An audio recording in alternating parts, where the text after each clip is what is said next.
enabled, I think, two major activities to occur that are impacting the business model that most associations have appreciated over the last really 40 to 50 years. The first is, and these are the results of that, but the first is that the typical association model, and if you would go back 40 or 50 years, you would see that probably 80% of budgets were dues, were revenues from dues. And the model was based on a price that, depending if you're a trade association or professional society, maybe based on size, or maybe just a flat fee. Like in our case, it's depending on the type of member you are, it could be anywhere from $250 to $350 a year. But the fact is that that model was based on the fact that 80% of your members wouldn't ever avail themselves of all the services that you have. The model is priced at 15 to 20% level engagement. Sure, everybody got the magazine, but after that, the model was priced at a 15 to 20% level of engagement. If every member took advantage of everything you had, you'd go broke. Couldn't afford it. That's one piece of information. The second piece is that over that 50-year period, what's occurred is what I call subsidized programming. More and more, we have relied on sponsorships, we've relied on supplier community. You see this clearly in the medical subspecialty world, where pharmaceutical support is huge.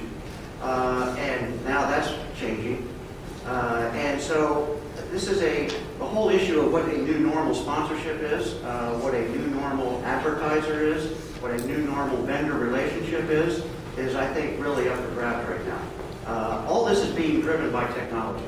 The morphing from paid advertising in a magazine to digital advertising, all these things are huge game changers for the association world.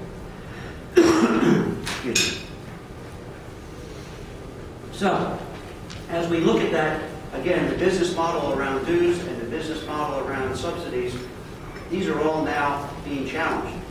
What is mass customization? Mass customization is, this is a short definition and it's mine, is I want what I want, when I want it, in the format I want to receive it, at the time I want it. And oh, by the way, I don't want all the other stuff you throw at me.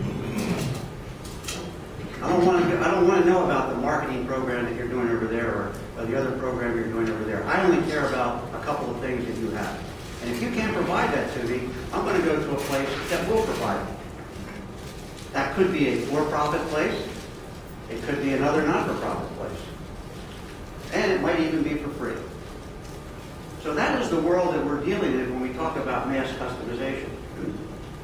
And as you can see here, I'm not following verbatim on these, the whole issue of member communications and the need to tailor those communications is really the big issue. And that's the game changer. Because now there's not an 80%, you don't have 15 to 20% of your members engaged. Now you have 100% expecting a customized experience with you.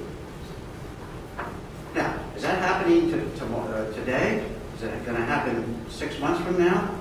The answer is yes, because it's changing, particularly the younger generation coming on board, or not coming on board.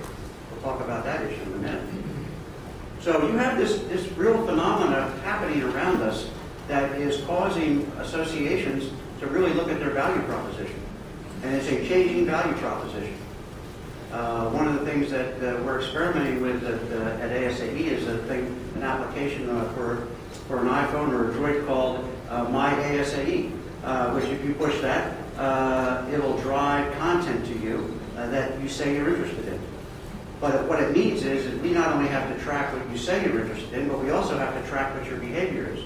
So if you say you're interested in issues around governance and leadership, but you never attend a program on governance and leadership, you never buy a book about governance and leadership, but you do buy books about how to organize a meeting or non-dues revenue or other types of issues, we have to meld that together with what you say you're interested in with your behaviors. And then we have to have the content to be able to push it to you in a relevant, timely fashion that isn't old and you've already seen before.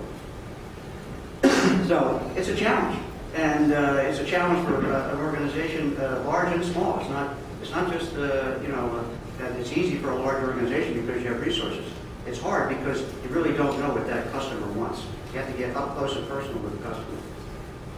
So, technology has made mass customization possible and raised member expectations, and it requires that associations know their members and allocate their resources appropriately.